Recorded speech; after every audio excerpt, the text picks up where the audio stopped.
Hello guys and welcome back to another video. It is Saturday and we are getting into a couple of house projects around here. So we don't have any real game plan, but we are motivated to get a couple things done. So I'm going to take you guys along for the process. First up, unfortunately for the husband, we have another wire trellis project. So this is a Eden Climber rose bush from the company Heirloom Roses. We've had it for a couple of years, but it's only been planted in the ground here for probably 6 to 8 months max.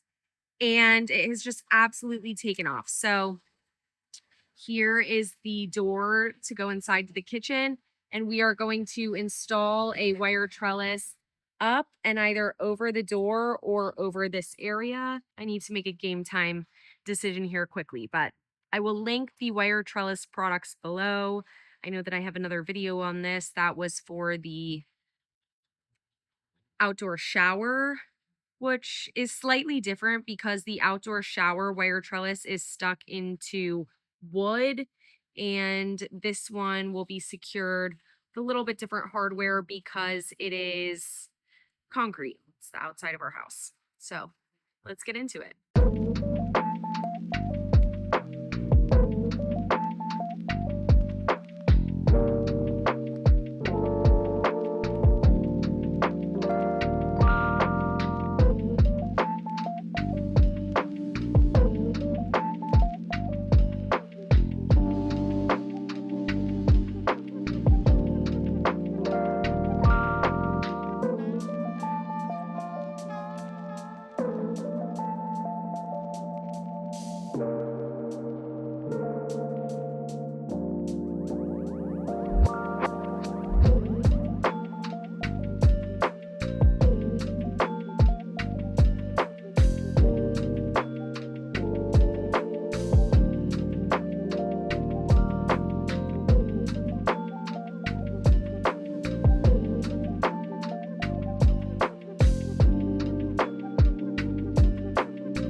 Here is the completed wire trellis for our Eden rose bush.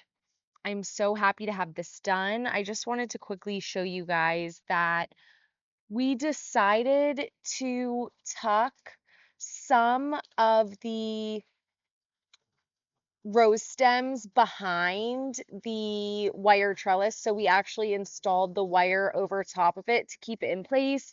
And others we left out so that I can just go ahead and tie them with dark green twist ties meant for gardening. You can just get them at Home Depot, and the brand is Vigoro. I will link them below, but I'm so happy to finally have this secured. Hurricane season is just around the corner here, and I really wanted her to be safe. So, really happy about this.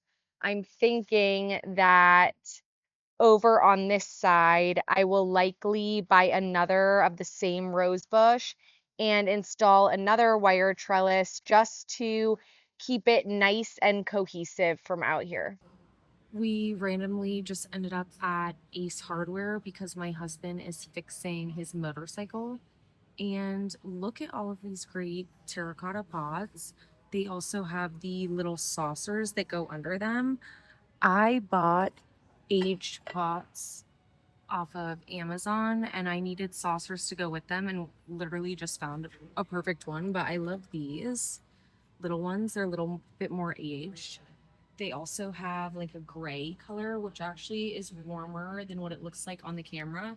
And even like these little square ones, which would be so good for herb pots in the kitchen.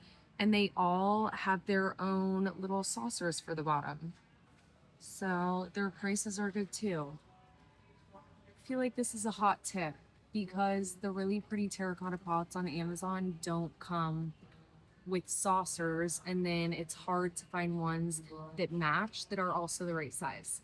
My husband brought me to Ace Hardware to find cool stuff. Okay, so we're in the light bulb section now at Ace Hardware, and for the yes E12 light bulbs, 4 watt. They're dim, really dim. vintage and Not- antique. Not for purpose functions. Strictly for looks. Strict- Will not light up a room. Strictly for looks, he says.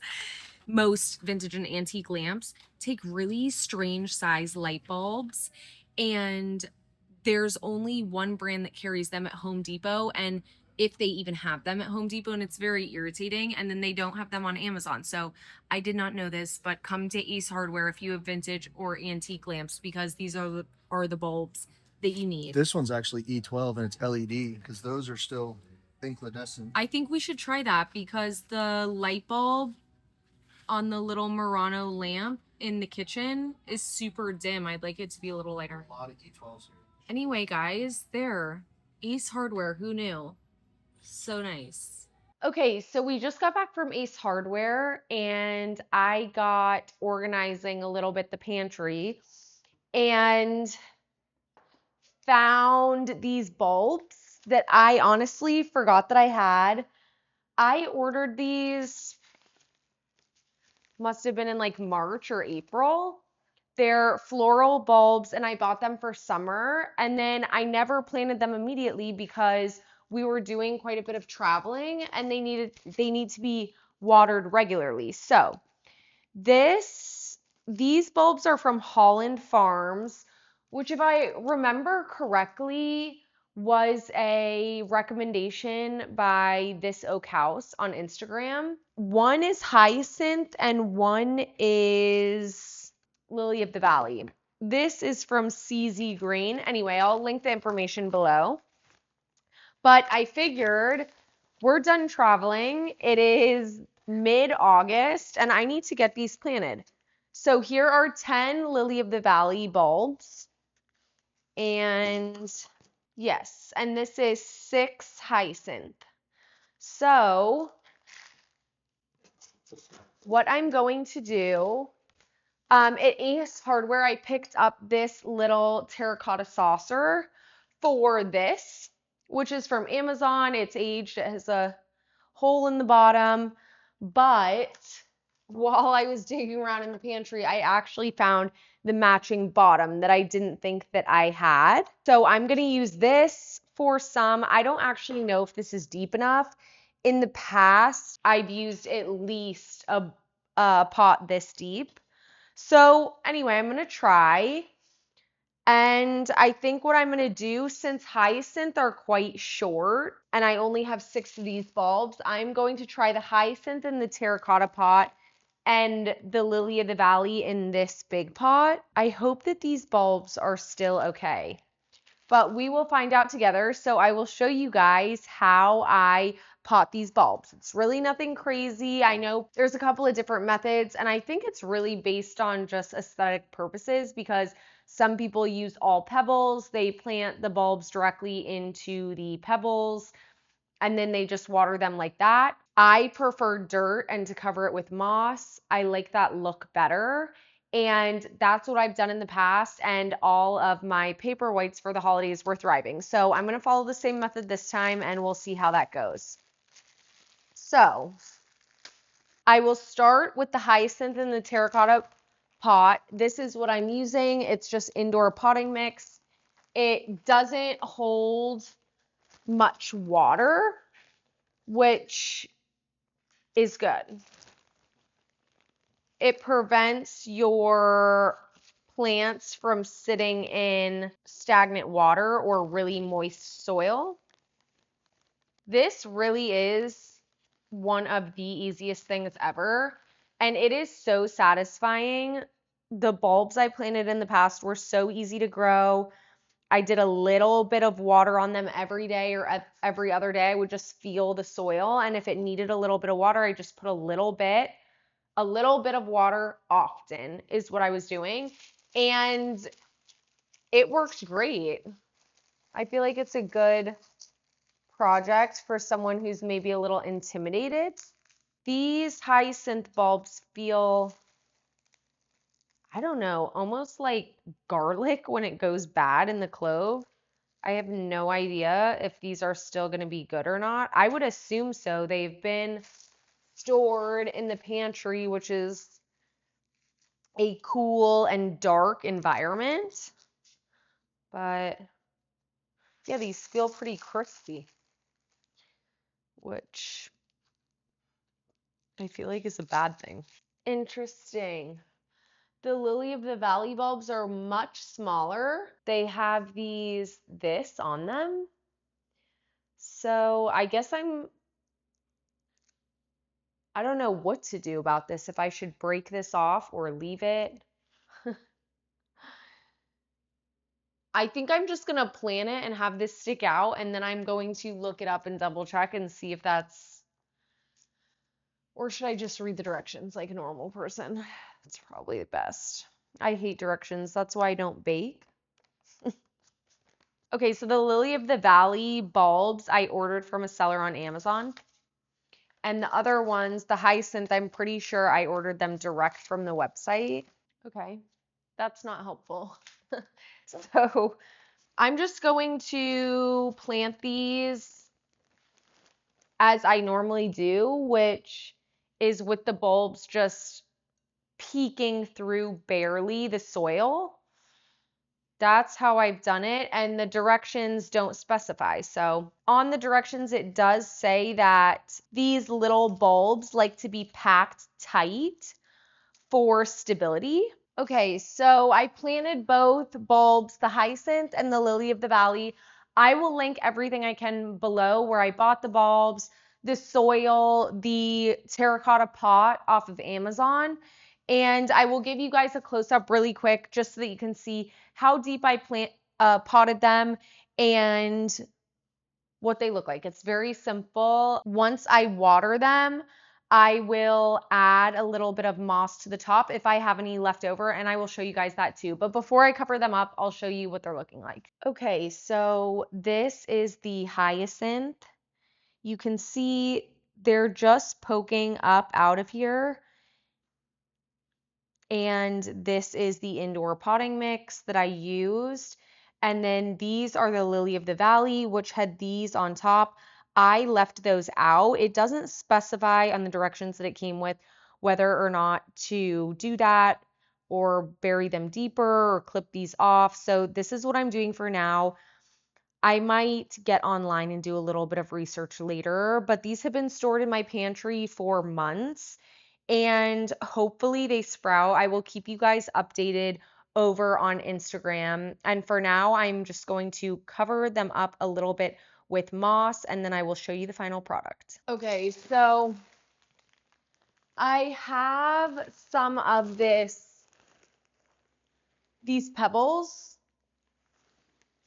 which are just a simple white. And then I also have this, which is the moss I buy from Hobby Lobby. I like the look of the moss, but for stability to help, these are going to grow quite tall and they don't have very good root systems on them, which makes them wobbly. Paper whites during the holiday season are the same.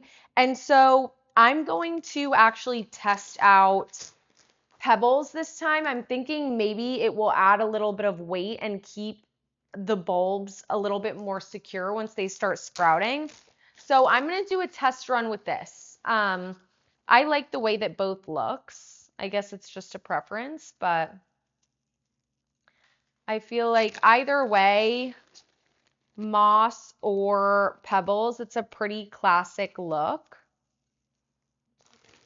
I'm not getting too carried away with the rocks. It's just enough to cover up the soil. I find that when you have indoor potted plants, it just looks much more done, more polished when the soil's covered up. And then just a good water. So the thing with bulbs is that you just want to keep them moist to allow them to sprout. They don't need to be soaking wet. Okay, so that is it for now. They have pebbles. I see like a little bit of water is sitting in here and not draining through the pebbles. So that's something that I'm going to keep an eye on. Like I said in the past, I have used the same method but moss on the top instead of pebbles. And I'm not sure if I stored these correctly. In the past, when I bought bulbs, I have used them immediately, potted them within a week or so. And these have been sitting in my pantry for a couple of months. So fingers crossed, but regardless, if you buy bulbs, it is so simple to pot them, so simple to care for them, and it is very rewarding. I highly suggest trying it. Okay, guys, the stool project continues. I have this foam cushion, which is from Michaels. I think it was on sale for like $6 or $7. I went to Home Depot, excuse me, and had this cut. I actually brought this, which is the original stool cushion, with me to Home Depot. This came in a sheet. They cut it down on the spot for me there. You do have to pay for the whole sheet when you do that, but it was still under $10. I think it was 9 something. So not bad. And then I picked up this, or actually, I walked a couple streets over and got this from my in-laws, which is 3M brand multi-purpose adhesive. So what I'm going to do is I'm going to cut this out so that it's the right shape for the seat, take it outside, spray the backing with this, and stick this on. And then, if you can see, this is not fully squared off the edges. It sort of looks like it has been shaped some. So I have this sanding block from, I don't know, a past project. It's in my toolbox. And I'm going to sand down the hard corners a little bit and then wrap this thing with fabric. So I will show you the process.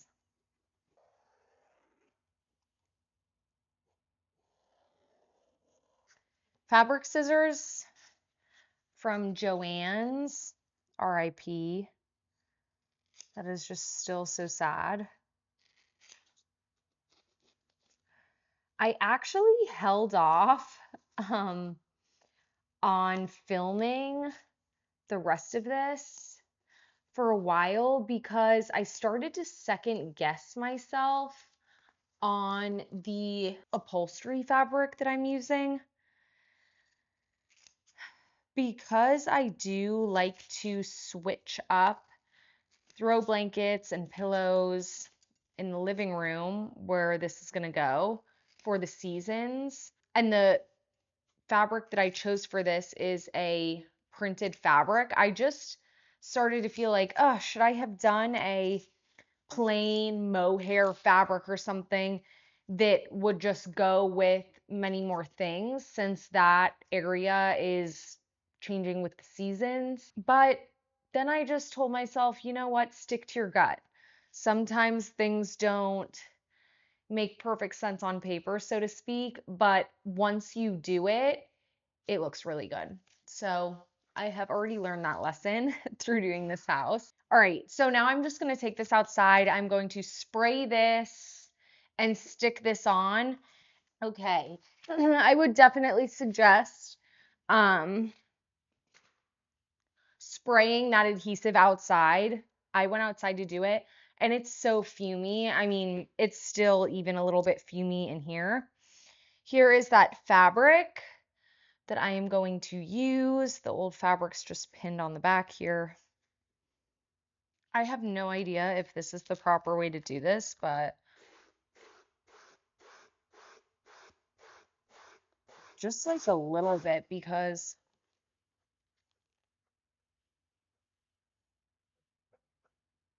I actually don't think that's going to do much. So I'm just going to go ahead and wrap this as is. I'm not going to do anything to those edges.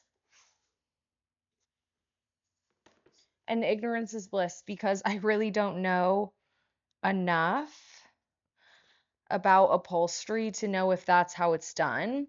I've had things upholstered in the past, but I don't do it myself. I send it to the professionals. So I'm just going to get this centered up the way I would like it.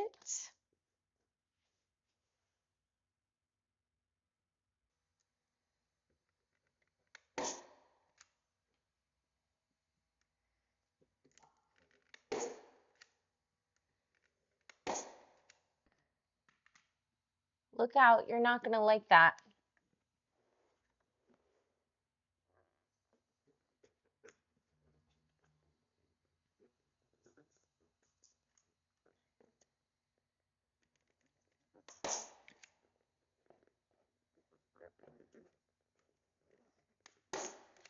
Okay, so I did the opposite sides first instead of doing it.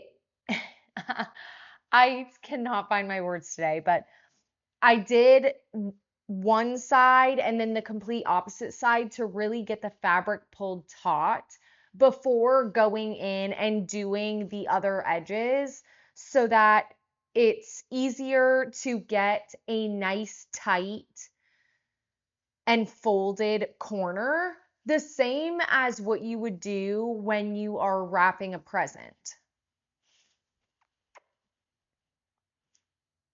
I tried to bring this over to give you guys a closer look, but um, I do think that the smaller one size down in staple size from what I used, which would be, it would be, if you look at the box of the staple gun, the smallest size staple that is compatible with the staple gun is the size that I think would be best for this. I have one size up and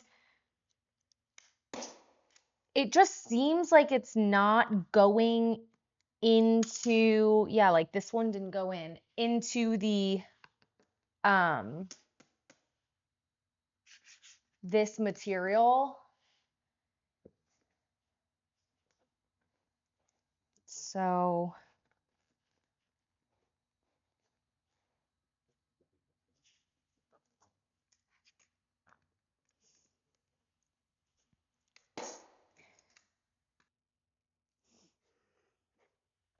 okay, it is all stapled up.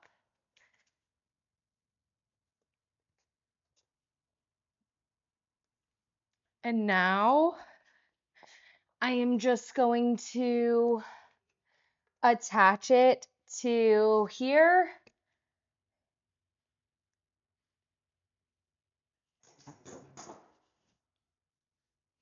Okay, I'm not sure what's going on, but this is not fully attached. I'm gonna see if my husband can get it on with these screws, but it is done and I'm happy with it. It really wasn't too bad to do this project. Okay, guys, if you made it this far in the video, thank you so much for watching. Please like this video and subscribe, and I will see you guys next week for another one. Bye.